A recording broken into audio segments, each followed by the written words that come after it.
Good morning, good afternoon. I'm Paul de Weert and VP Sales for the industrial business at Ansel in the Western European region. I'm very pleased to have you here today for our webinar. We want to share with you in the next 45 minutes or so some best practices and give you guidance for reopening and protecting workplaces against the spread of COVID-19. At Ansel, we believe it's important to help educate our end users and distributors while sharing best practices from the industry to support customers on workplace precautions. This will allow safety managers and employers to implement the right measures as countries reopen following the coronavirus pandemic. Over the last months, we've seen an unsurpassed request for appropriate hand and body protection at Ansel from various industries and markets. At the same time, we've observed as well that many companies have adapted and that those companies have implemented different safety protocols to ensure their staff can work in a secure environment. Ansel followed a similar approach, and it was anchored around a few key priorities I want to share with you today. First one was we moved our teams into a virtual office environment, and at the same time as well, we adjusted the protocols at our manufacturing sites. Next point, we ensured the capacity in our production facilities is optimized to support the most essential verticals. And as a third, I would say, anchoring and fundamental element was that we clearly prioritized critical markets like energy, first responders, pharma, life sciences, and very specifically food. That takes me to introduce our today's guest, Dr. Bachand Purkomelian. He's a visiting professor at Cranfield University and global director at food safety at McDonald's. With his background, he specialized in food safety management systems with very extensive experience in consulting the food and beverage industry. The scope of his work has actually reached from farm to the consumer.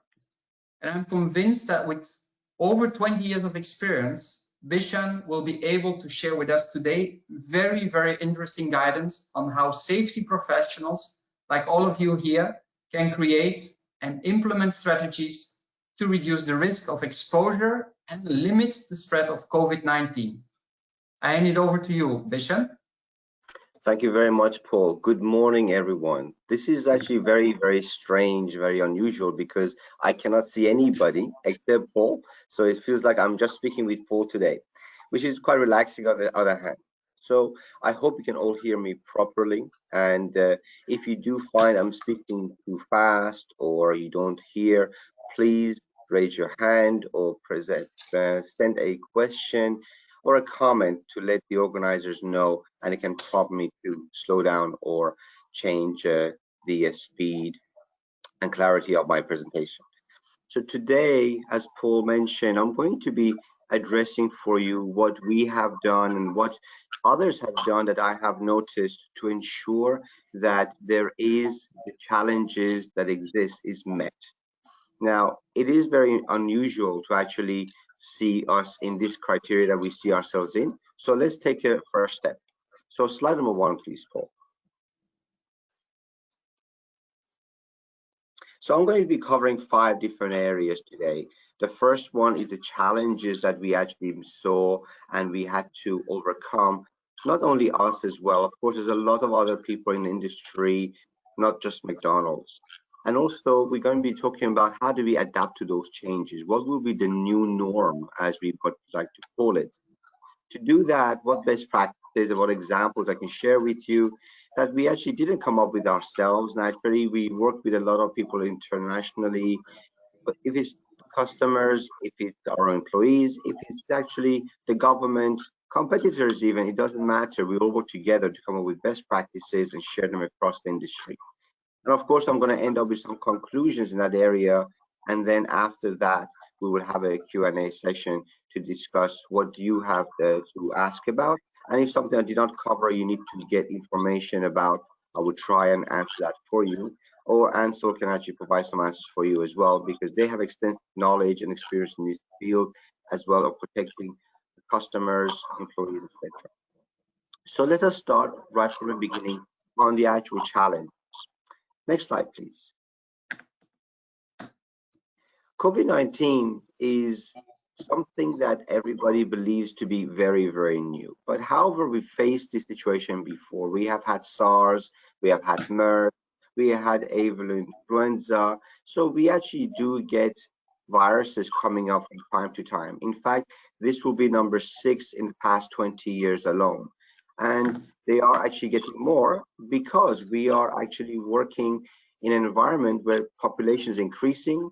We are actually facing interaction with species, animals that we don't usually associate with. And it is only natural that those viruses or those microbes that are not normally seen in our environment are actually surfacing. However, having said that, the first and foremost thing that I would say, just like any situation in a crisis mode, is that not to panic, relax, and take it nice and gentle, think clearly, and try to understand what actually is the problem. Someone showed me recently a picture of a duck, but if you look at it a different way, it can be a rabbit too. So the same picture can be seen completely differently from 2 different angles. But all of us must first understand, what are we talking about? What is the problem? And that in itself was a challenge, because there was not actual information out there that we could consider as facts. There were many, many rumors. There was a lot of information coming from many different angles. Scientists working in different areas coming up with different hypotheses. But as the data grew, we got more and more confident in the data that was presented to us. However, we in the food industry, as well as every other industry, could not just sit and wait for all the facts to come in, all the analysis conducted. We have to continue on living, and therefore we have to continue working and protecting ourselves and the staff, and of course the customers. In reality, in McDonald's, in all other industries, there is not ever us and them. Our customers are our crew. Our crew are our customers, because we all use the same facilities, we all eat the same food. So it's not just us and them. So when we talk about protection, we're talking about protection of everyone that we actually come in contact with, which includes ourselves and our families as well, because they themselves happen to be, in some cases, employees, and in some cases, the customer too. So first and foremost is not to panic and try to gather as much information as possible to identify what actually is the problem.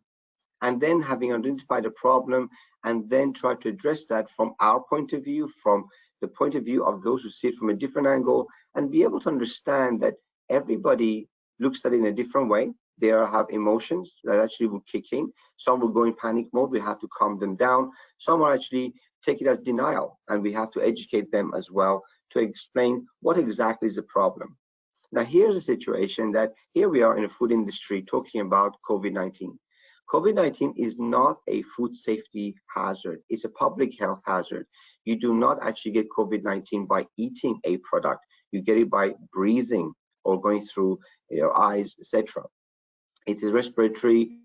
So, but the food industry is affected, of course, because of the social contacts, because of the material that's transported, and many different facets, but it's not actually to do with consumption of a food product. So when we try to identify these facts, we have to also be able to communicate these facts, and that's another challenge itself. Who does a customer, an employee, anybody, who do they believe? Do they believe a big corporation? Do they believe the government? Do they believe the social media? What do they believe? And that's another challenge in itself, because if there is no confidence already in a government agency, then no matter what the government say about the actual facts, people will not actually listen to them. If they listen to social media happens to be a lot of information which is not factual but emotional, and therefore there is a confusion that needs to be handled in the appropriate way by allowing there to be facts presented in social media, government agencies, publications, by any different angle. These are some of the bigger challenges that come into the social aspect, not actually the science. So when we look at a culture in a market, that is so different. We in McDonald's, we're in about 119 different territories, but the world has over 200 territories or countries, and each one has its own unique culture. Some of them have many subcultures within a culture.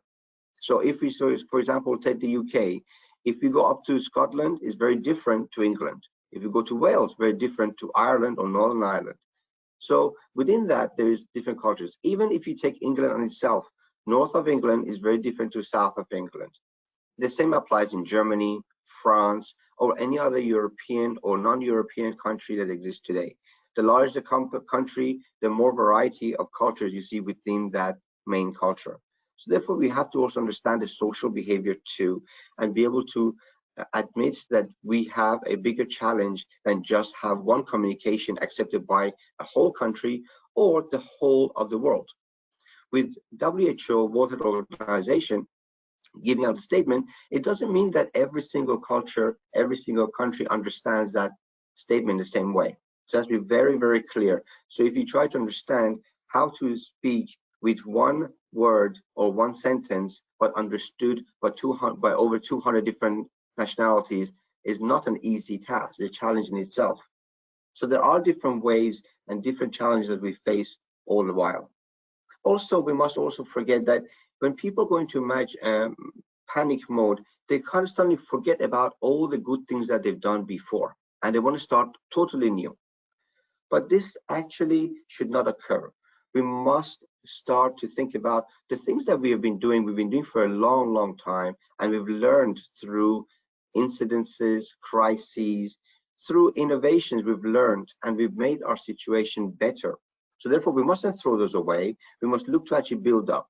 The first point to do that is education. It's not about training, it's about education. We must educate everybody that we know about the facts, about how to address this crisis, and how to move forward. It's also one of the criteria that people immediately pull back on investment and cut down on the resources.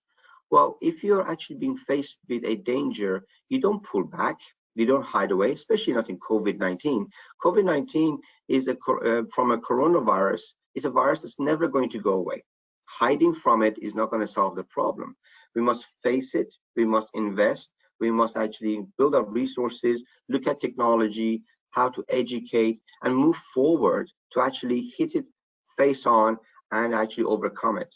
Throughout the human race, we have overcome many, many challenges, and this is not one that will overcome us, and we will build up and overcome this by some way. It is not by destruction, it is also understanding about how do we live with this new exposure to this hazard. This hazard has always existed, but we haven't had the exposure we've had to it today. COVID-19 has occurred because it's in such a high level because it is very contagious. Well, measles is also very contagious. We overcame that. There are many, many illnesses we can think about that we've overcome throughout the years, and this will be no different. We just need to work together and face our challenges. Now, moving on to our next topic of how do we actually address the new norm, adapting to change. In McDonald's, we actually looked across and saw what can we do, what is others are doing, how can we share this? Food safety, public safety, these are not competitive advantages. These are something that we all work together to overcome, all of us. We don't just do it by ourselves and hide away from anybody else. The changes that we see, the new change, is something that also, as I said before, scares people. However, we are constantly changing. In reality, the only constant in the world is change. We always change. We are constantly growing, we are learning, we're moving forward. Every single day, a new challenge is met. However, these challenges are not coming to us so hard and fast that we actually do not notice them usually. They come very gently and we adapt with them very gently. On a technology point of view, the creation of the mobile phone actually was a huge change. Not a hazard, but a change. We adapted, we overcame, we actually embraced it and moved forward. There are, you could say, some casualties, and those casualties are those who are not good at technology, and they've fallen behind and not able to actually use those technologies, but the majority have been able to adapt. And we must learn to actually understand how to address those who find it more difficult to adapt to a change. Looking at the food industry, the creation of hazard analysis critical control point, that came around in the 1960s because of the space program. And it was actually a tool that was investing into it, and actually we adapted it and moved forward. And these are some of the areas that we see changes. But at the same time, if we look at dangers that occurred to us before, there has been, as I said before, SARS or MERS. These also occurred as well. They were new. We adapted, we changed, we moved on. More significant in the food industry, when we actually had the situation with BSE. In the 1990s, BSE raised its head, and there was a major disaster, you could say, in the food industry. But we addressed it, we identified what the problem was and how to overcome it, and we have. And today, you hardly hear anybody having CJD, you hardly hear anybody having issues with BSE, because there's control measures have been put into place about the animal health, about what material can be used for food productions, and how recycling or food going back into feed is managed. So we have actually had a lot of cases. In the very much hitting my own area with burgers was VTech or STech or pathogenic E. coli. It was named as the hamburger disease, whereas in reality it is more common in lettuce and greeny leaf vegetables than actually in meat. But because of the case that occurred quite a few years ago with unfortunate deaths of a few people, it raised a lot of awareness about how to properly cook a food product, because that pathogen had not raised its head so regularly before. Therefore, as a result, we looked at the cooking processes, we looked at looking for the actual pathogen, which pathogens to look for, and which pathogenic factors to look for. And we're developing more and more and more. A lot of effort was put into it. We understood the problem, we overcame the problem, and we adapted to a new change, a new norm. So if you look at a factory today or a business today, the actual control measures they have in place today are very different to what they had in the early 1990s. Why? Because we actually faced an issue, we addressed it, and we overcame, and we added new resources, we did education, and we moved on. So therefore, the new norm is actually something that happens constantly. Today's norm is not yesterday's. We're always moving forward. We're always adapting to change. Change is actually a good thing because it's growth. We learn, we pass on. And that's another point. It should not, whatever we learn through crises, through education, it should not be just kept to ourselves. This is something that affects the whole world, so we should share it openly. Specifically when it comes to health and it becomes food safety, these are areas that we should not and we cannot keep to ourselves, and we must share.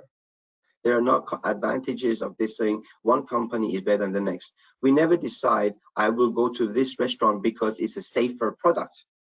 We always believe and assume that the food product is safe. That's why we go to eat there. If we didn't think it was safe, we wouldn't go there. It's very different to the way we address other risks. For example, smoking. People know it's risky, but they still do it. It's a personal choice. However, when it comes to food, an emotional factor is involved, and nobody ever, or I have not heard anybody going to restaurants saying, this food is unsafe, but I'm going to eat anyway. We do not, and nobody expects us. And as a provider of food, we must have that as our number one priority. Without food safety, there is no food business. So you need to have a customer. If you make them ill, they will not come back. Worst case scenario, somebody dies, they don't come back. So food safety in a food business is the number one priority, because there is no business without food safety. So understanding the changes, understanding the challenges, what can we do? What have we done? What are the best practices? What are the good practices we actually employed throughout these few months? So if we go to the next slide, please, Paul.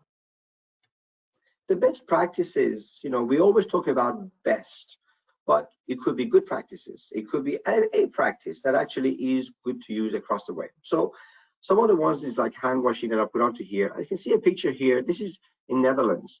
The hand washing basin was actually situated outside the restaurant. So before you go in, you wash your hands. This is not a practice that has been new and come up with by McDonald's.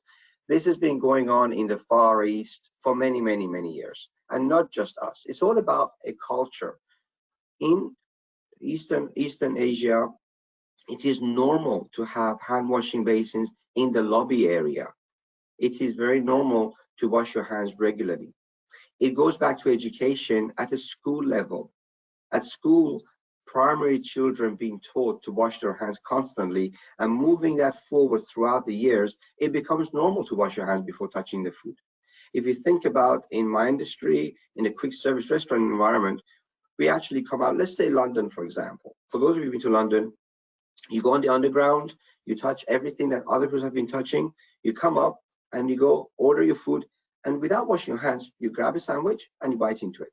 So everything that you touched is now in your sandwich, now in your body. And we think nothing about it. Yet some say, well, it's not a hazard. We're still here. Yes, because our bodies have adapted. Our bodies are not living in a sterile environment, and they shouldn't be. Bacteria exists, and we use these bacteria in our body to actually allow us to digest food. In fact, there's more bacteria in our body than there are cells. So in reality, we need them to survive. However, we have to be very careful that we are only accommodating our bodies with the good bacteria which help us, not the pathogenic ones, not the harmful ones. And that is where, because the population is growing, because the exposure is increasing, we must take necessary action. So we must push forward hygiene, hand washing, for example. Hand washing has been and is one of the best ways to stop the cross-contamination occurring from the spread of bacteria, from the spread of microorganisms, whether it's viruses, whether it's bacteria or not, any kind of pathogenic organism into our bodies and causing illness, or to other people. And that's where it becomes very, very important.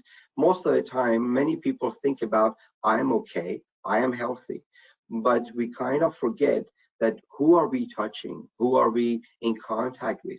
Coronavirus, COVID-19 has raised that awareness significantly to say that if you have a relative or a friend who actually is immunocompromised, is ill, or actually is elderly and is not strong enough like an adult, then how do you make sure you actually stop the barrier of spreading? So washing your hands when you go to see them, it's not just about you, it's also about them. And this is where awareness, education becomes so important to explain that we are not alone. It's not just about me, it's about all of us. How do I stop the spread to other people? Also understanding that, and how do we do this? Washing your hands, if you look at the steps, there are actually about 13, 14 different steps of washing your hand properly. You got the soap, inside your palm, under the fingernails, between the fingers, thumbs, wrists. You put this across because this is the right way to make sure your hands are clean. Not to say, oh, I don't have time, so give me a 10-second hand washing. Well, 10 seconds might be very, very practical for you to get from A to B, but it has not achieved the target, the objective of cleaning your hands. So in fact, you're spreading your hands across. Another topic that came up as a best practice is that, as you notice in this picture, we're using paper towel, not an air dryer, to dry your hands. The reason for that is we do know that in a confined area, if we have a high power airflow, you will spread whatever is on your hands across the way. Especially your hands are now wet, and we know very well, not many people wash their hands properly, so they don't do all the right steps. So the water on their hands also contains the virus and the bacteria. It hasn't been washed away properly because not many people actually do wash properly. This is just a reality. So when you have the high power airflow, you are going to spread it on your shoes, on your clothes, into the air. Although COVID-19 has been shown not to be 100% airborne, but the actual water droplets do travel around. And in a closed environment, that actually could create an issue that is avoidable through paper towels. Also with paper towels, just from the point of view of the way we actually work, you actually have a physical action of removing. So it actually seems to work better. However, I must say, if we do paper towel drying or air dryer properly, they're both as good as each other. But it just happens that we actually do with paper towel much more easier to do it than with actually airflow dryers. And with airflow dryers, if you're in a rush, you've all seen it. You dry your hands, or not quite, and you do this, or on your trousers. This is very, very normal, and many people do it without really thinking because it's just the way they do things. It's the same as ourselves. If everyone here was being filmed, now Paul and I are being filmed, so you can actually play this back, and we're very, very careful not to touch our face. But if you're not being watched, the number of times you will touch your face is incredible without really thinking about it. A few years ago, I did an experiment. We had a group of about 300 to 400 people in one room. Before the break, I took 7 of my colleagues, put some fluorescent gel on their hands, and we went out there, shook hands, and so on. We came back to the actual room. An hour later, I turned all the lights off and put the UV lights on. And the 8 people had spread to obviously to 80 people within 1 hour. Faces, hands, bodies, and that's how a virus spreads without any knowledge because we cannot see it. And that was the one we just saw, just one look. If we look more detail, I'm sure majority of people in that room would have been contaminated. It's just the way we do things. It doesn't mean that we should get scared that we're spreading it. It's not that. It's just that we have to be aware that if we have to do something more severe action, that we are aware these things do happen and we have to be a bit more careful. Reminding customers and employees that there are these factors around. So you can see here in this picture that there is awareness of hand washing for the customers. If we now go to a lot of the QSR, quick service restaurants, other restaurants, you will see hand washing posters, you will see notification about social distancing. All those reminders exist, and they should exist. Constant reminder. Somebody told me once that if you're presented with the same picture 7 times, you cannot get rid of that from your memory. So if you think about that, if you tell somebody, show a picture of washing your hands 7 times in a row, you should embed that picture in their mind, if that is the case. But informing people, re-educating our staff on hygiene and safety. Safety, I don't mean security, I mean about people's safety. So how do you re-education? We already have educated. All of our food industry experts, they all help each other to educate. There's a training programs, educational programs, but we need re-education. We pick up bad habits. Just look at your driving. When we learn how to drive, the steering wheel is like this at 10 and 2 or 3 and 9, and you feed the steering wheel as you learn. But when you get more and more experience, you have one hand and you turn the car wheel like this. Is it right? Is it wrong? It's more efficient to do this when normally driving, but we actually pick up very little habits, bad habits sometimes. So we need re-education, re-grounding. This is nothing unusual. This is nothing bad. It's just that we have to be aware that we do that. And the frequency of that very much depends, of course, on your staff turnover, the education level, language barrier. Today, we live in a world that one of the other challenges is that in a country, you don't have only people from that country. You have people from all over the world. 3 years ago, a radio station in London actually tried to find out how many different nationalities actually work and live in London alone. Over 200. We have about 215 different nationalities in the world. And 200, and I think it was 201, I think, if I remember, actually on that day called in or were interviewed. So in London alone, you have almost the whole world population represented. It's no different to other countries. We have all these different cultures, all these nationalities to overcome. And if you look at the environment of a work environment, just having a document to say how to wash hands in English, it doesn't work because not everybody speaks English. Doesn't mean they don't understand. It could be someone with a PhD, But if they don't speak the local language, it seems like they have no education whatsoever, which is incorrect to assume. So presenting a way of relaying a message without words, so pictures, videos, shoulder-to-shoulder training, any way you can use, virtual reality, augmented reality, whatever works. There are many different ways to use this, and best practices across the world has shown us that there's more than one way to get to the final objective, the final goal. You don't have to go just one way. You don't always just have to have a classroom education. Classroom education is wonderful.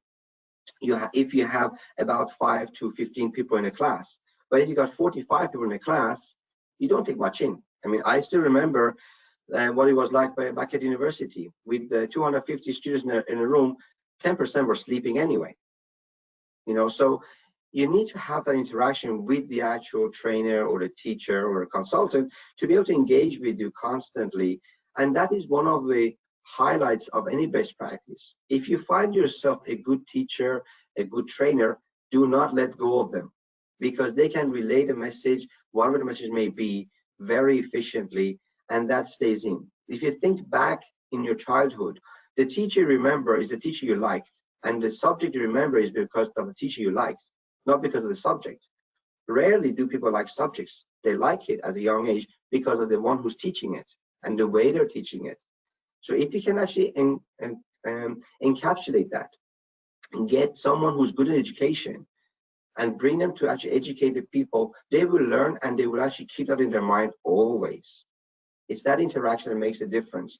And that best practice, that example should be shared across the industry.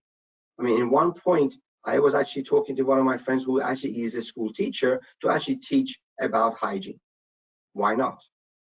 They are good at engaging people. The subject doesn't matter what the subject is. It's the engagement that you require.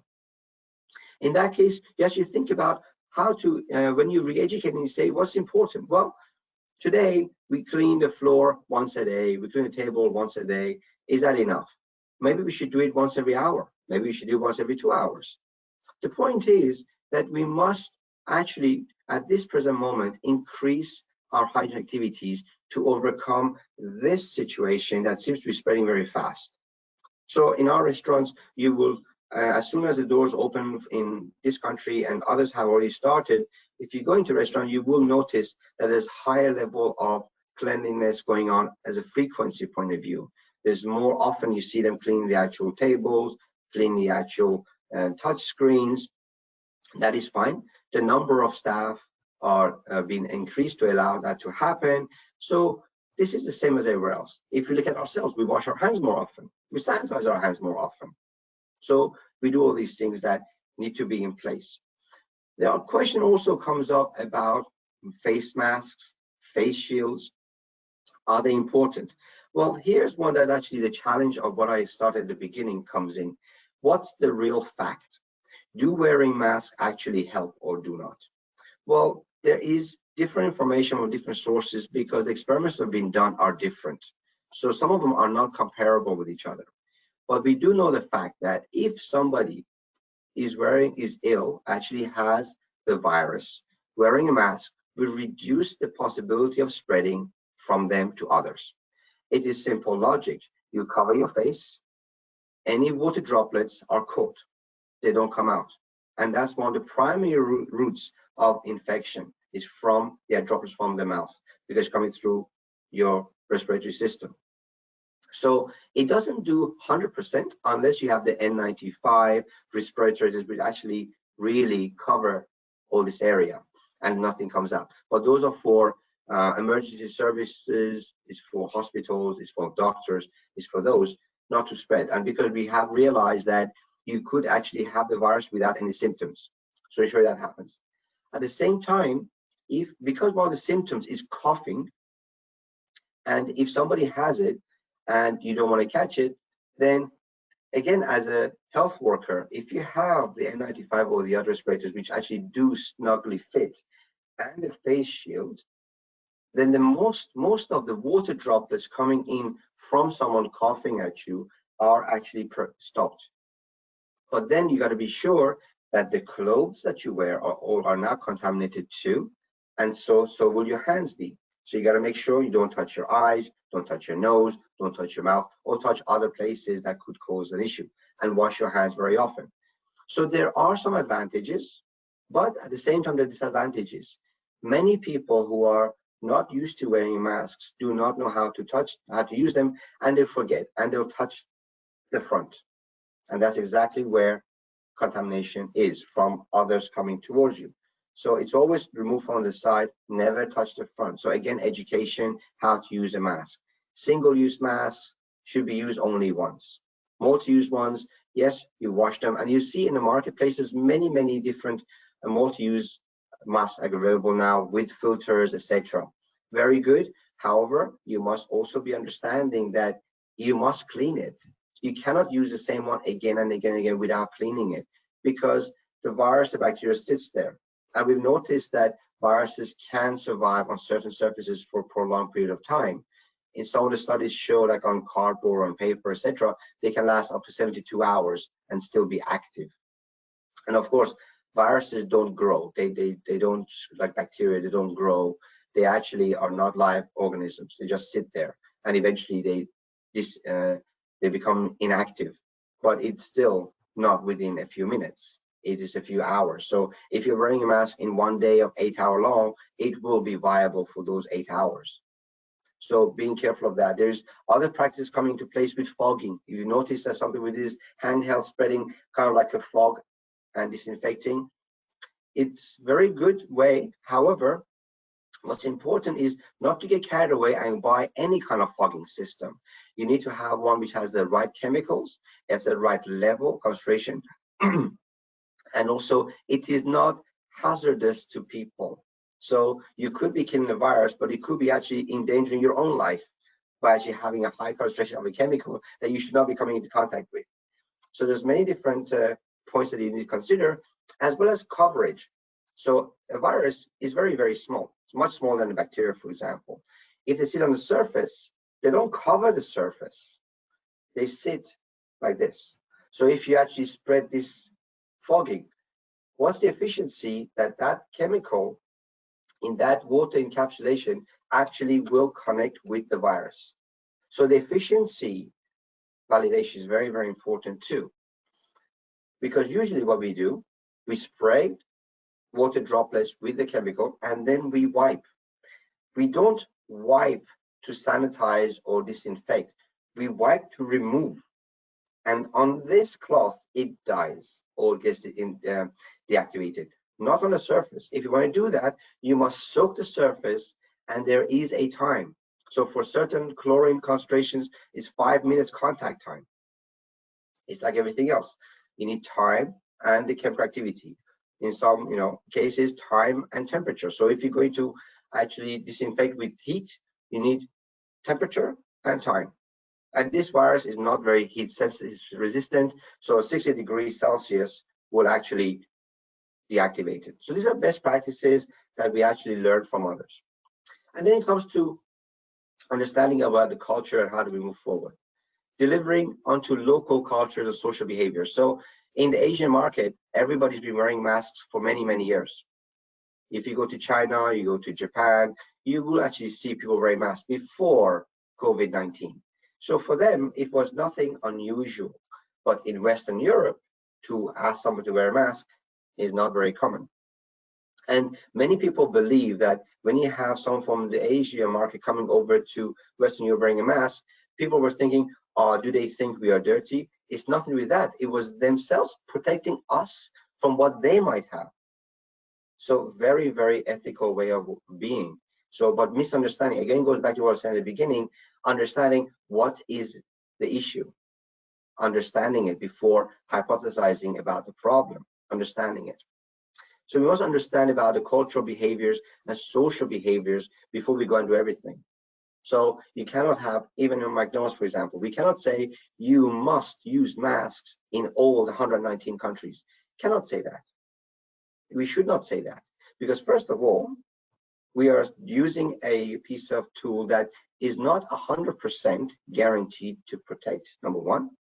Secondly, you should come to work if well, not if you're ill. So you should not be there working if you're ill anyway.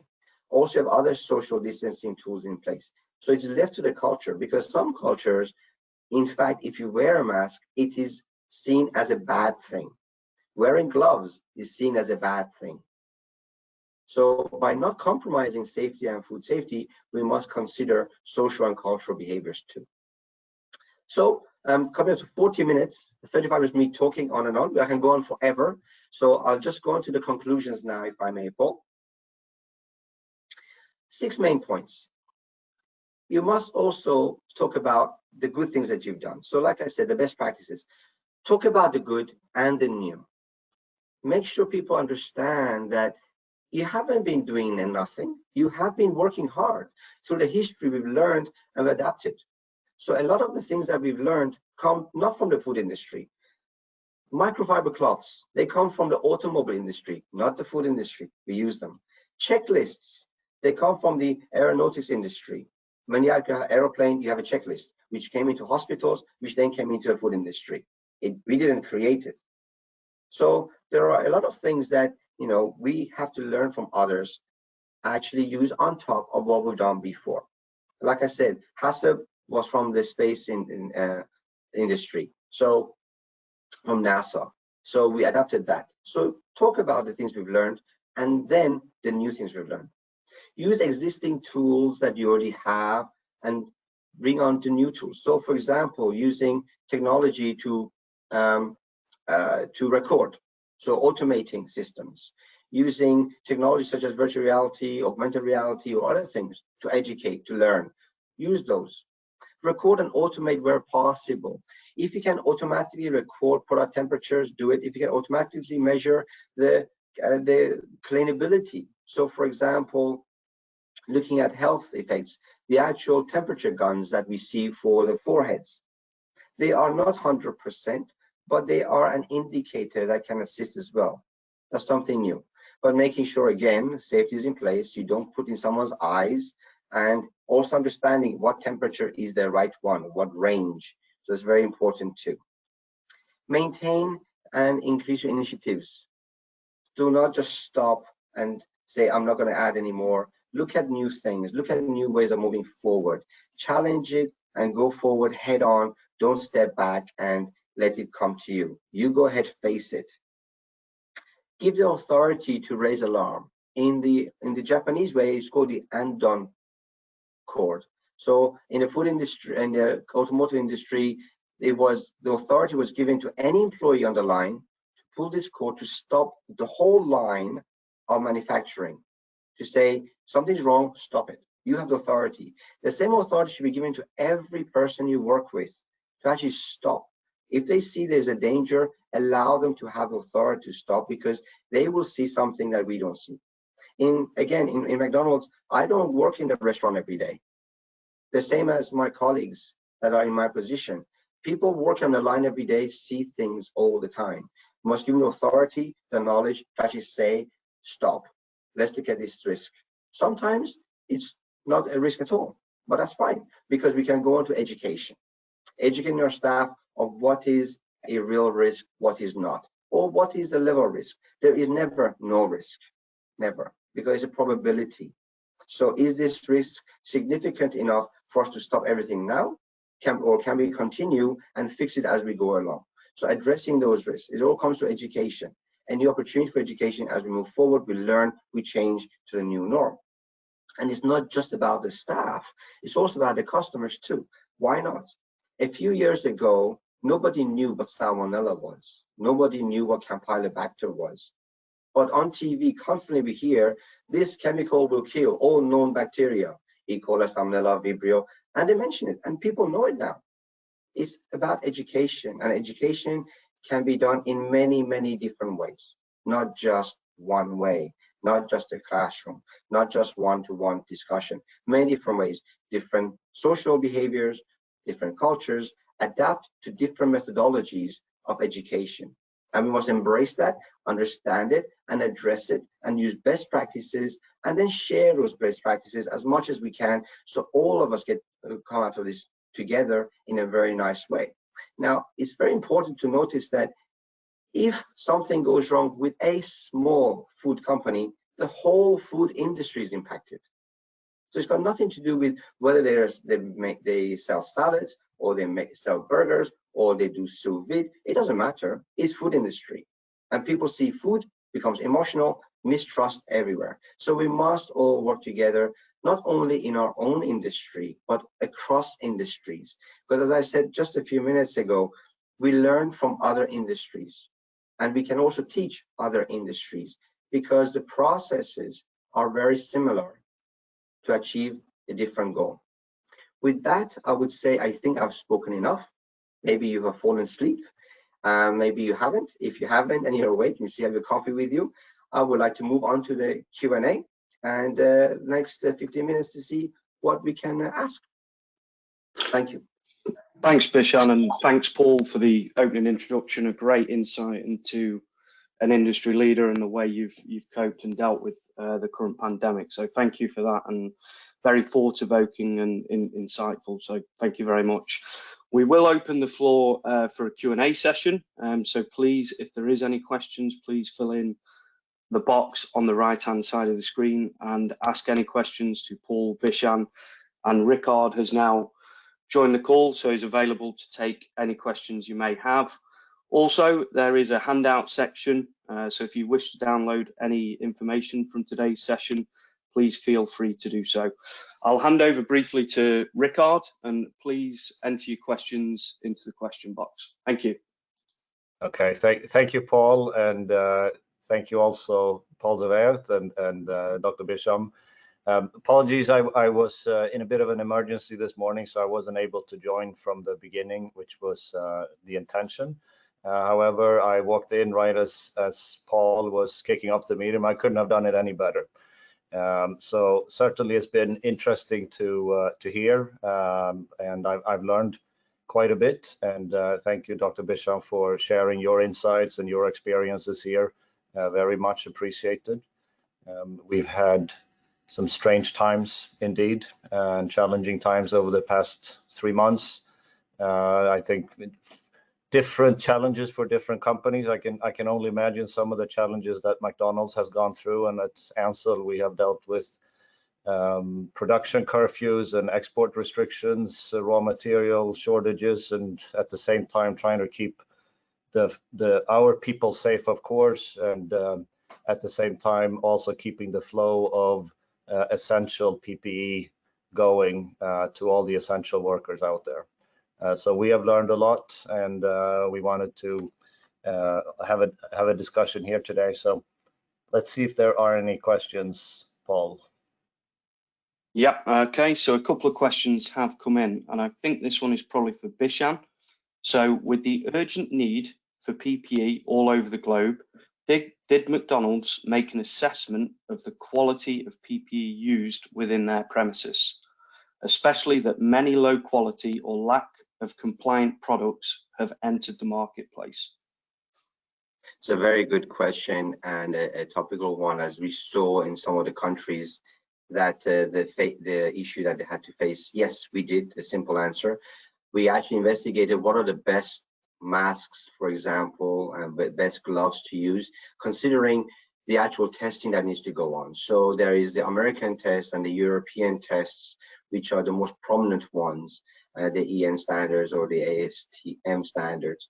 And depending again on what it is, a medical mask, a surgical mask, is a community mask, they have different standards. In Spain only recently came up with a community mask, which is can be certified through AFNOR and or the UN, I think it's UN or UNE standard for Spain, which actually talks about the single use or the multi-use.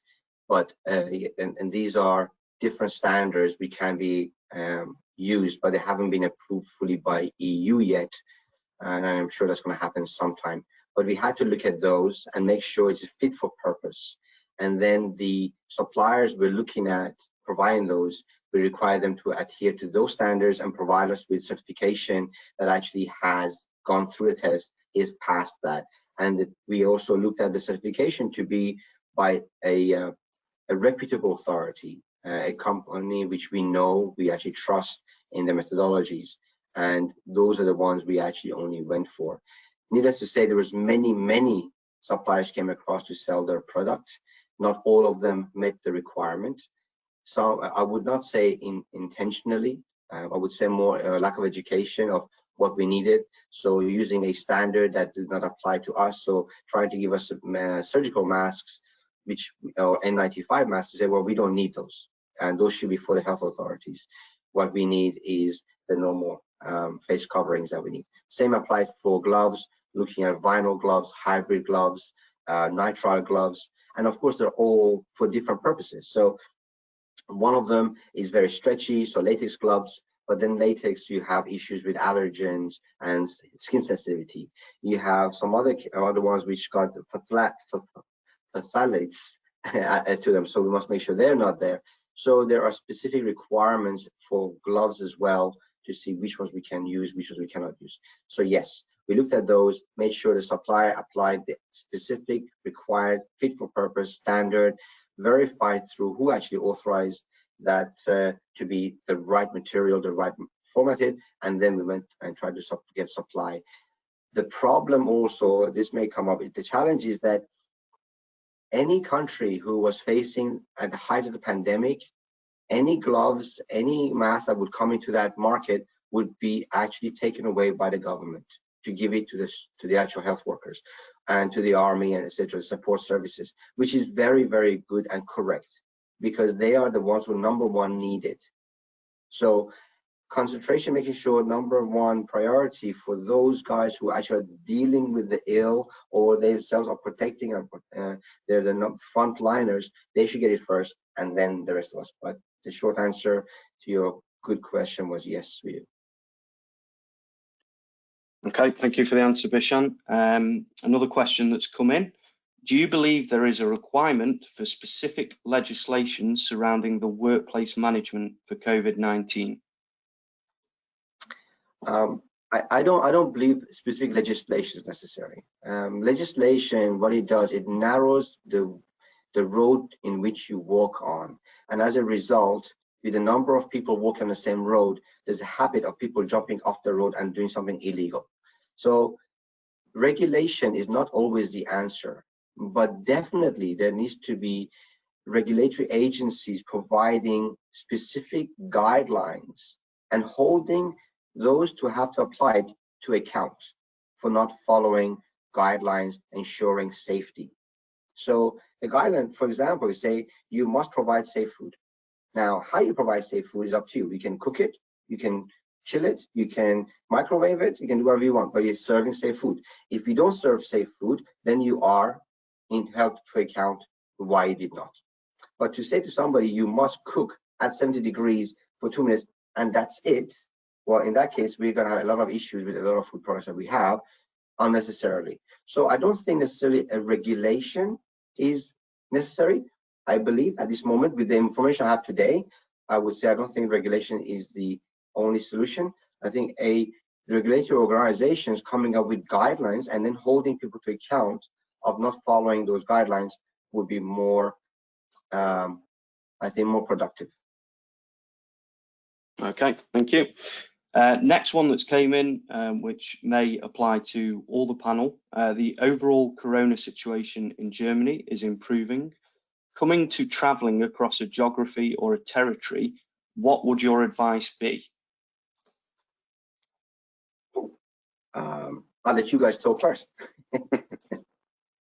Yeah, so it's a very relevant question and one that we are dealing with almost on a daily basis. We have for several months now not allowed our people to travel for work at all in this region here in Europe. We are starting to think that the situation could justify some travel, but we look at it very much on a case-by-case basis. I think you have to almost daily follow the trends. I think that the question referred to Germany, which indeed the overall situation is improving, but there's been a few notable flare-ups. And by the way, I'd be interested later to hear Dr. Bachand's view on those clusters that we've seen in some meat processing plants and whether they are avoidable. So I think you have to first make sure that the trip is essential and necessary, and if not, try to find a virtual way of doing it.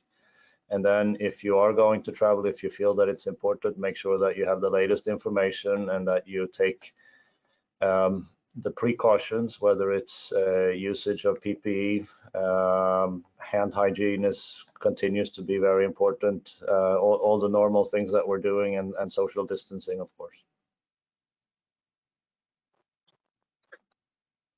I think, I mean, Ricardo, thank you for that. Everything is avoidable.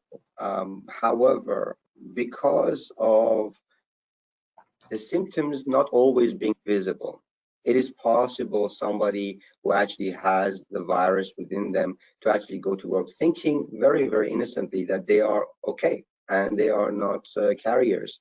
And then they spread it across.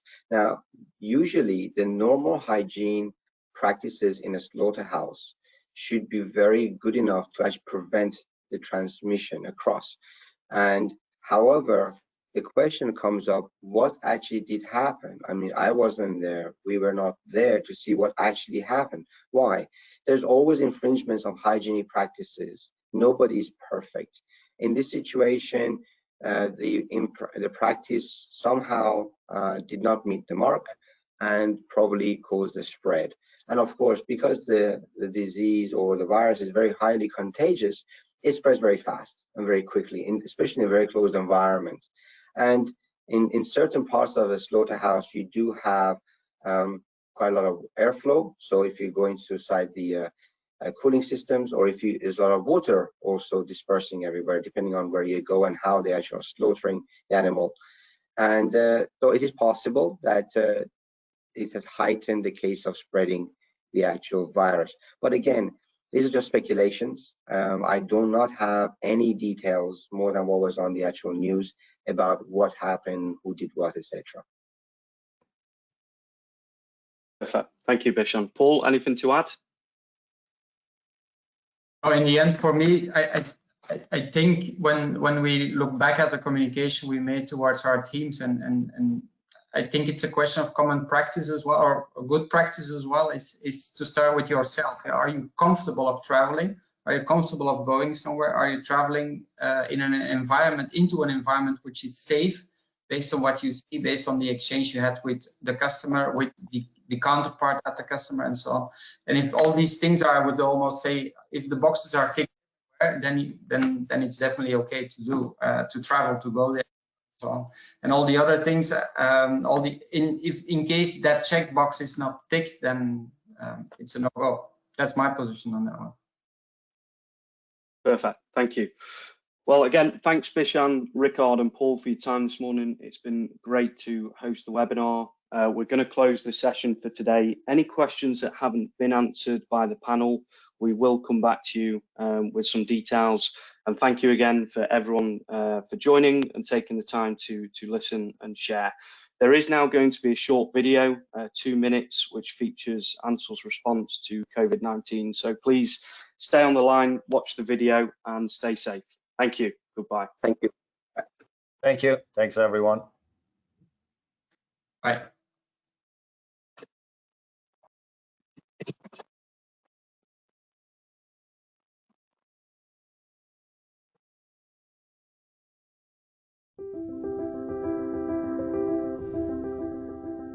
As a leading supplier of protective gloves and apparel to millions of workers around the world, Ansell is on the front lines of the COVID-19 health crisis. To continue to get our products to the people who need them, our company has adapted to meet the growing demand. We have adopted best practices and safe operations at all our sites to ensure the safety of our global employees. To help our customers face many new challenges, we have expanded and continue to expand our manufacturing and distribution capacities. Our products are critical not only for the frontline healthcare workers, but also numerous essential industries and professions. They are keeping millions of professionals safe around the world. In a challenging global crisis, Ansell is doing everything it can to maximize production and meet the surge in demand. we are expanding our capacity to produce our disposable, chemical, and surgical gloves, as well as our AlphaTech suits. What each of us is doing at Ansell right now is crucial work to combat this crisis.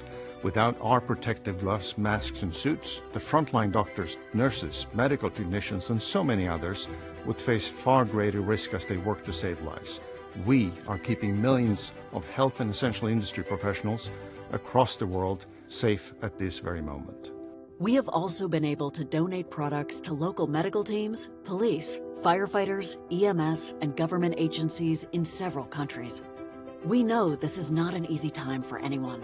There is a lot of uncertainty as we all learn how to deal with this unprecedented situation. As a well-established 125-year-old company, we are able to leverage the lessons learned since the beginning of this outbreak and from prior viral outbreaks. These are very challenging times, but we'll get through them. Be sure that Ansell will continue to deliver the products needed. I thank our customers, distributors, the people who use our products, and our employees for their unwavering commitment. Thank you.